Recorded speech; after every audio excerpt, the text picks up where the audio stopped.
Assalamualaikum. Selamat datang di Dehal Bercerita, tempat di mana kisah-kisah horor Islam yang penuh hikmah akan membawa Anda ke dunia yang tak terlihat. Siapkan diri Anda untuk menyelami cerita-cerita yang mencekam namun penuh makna.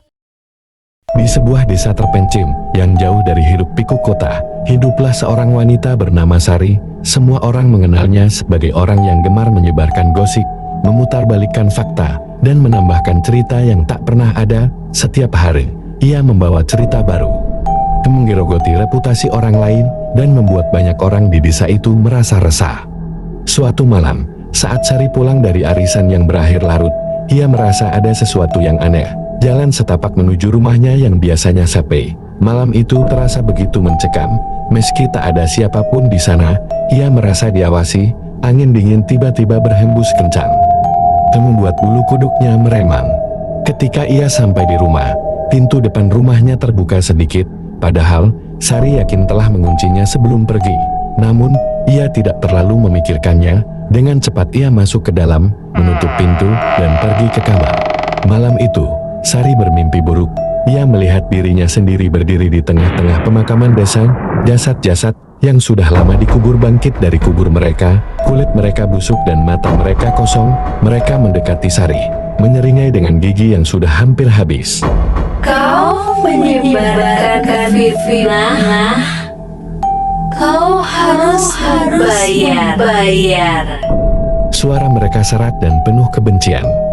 Sari terbangun dengan jantung berdetak kencang. Ia menganggap itu hanya mimpi. Namun rasa takut itu tak kunjung hilang. Saat ia berjalan ke dapur, ia melihat sesuatu yang membuat darahnya membeku. Di cermin ruang tamu, ada bayangan seorang wanita. Wanita itu tampak pucat dengan pakaian yang kompang-camping, menatapnya dengan tatapan penuh amarah. Sari berbalik, namun bayangan itu menghilang. Keesokan harinya, Sari jatuh sakit, tubuhnya lemah. Suaranya hilang, dan setiap kali ia mencoba berbicara, hanya suara bisikan yang keluar.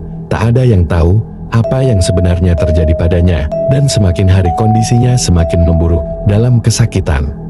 Ia terus melihat sosok wanita yang sama dalam mimpinya, semakin dekat, semakin nyata. Seorang dukun dipanggil untuk mencoba menyelamatkan Sari. Sang dukun mengatakan bahwa Sari telah memanggil kutukan pada dirinya sendiri. Satu-satunya cara untuk menyelamatkan jiwamu adalah dengan meminta maaf kepada mereka yang telah kau lukai, ujar sang dukun.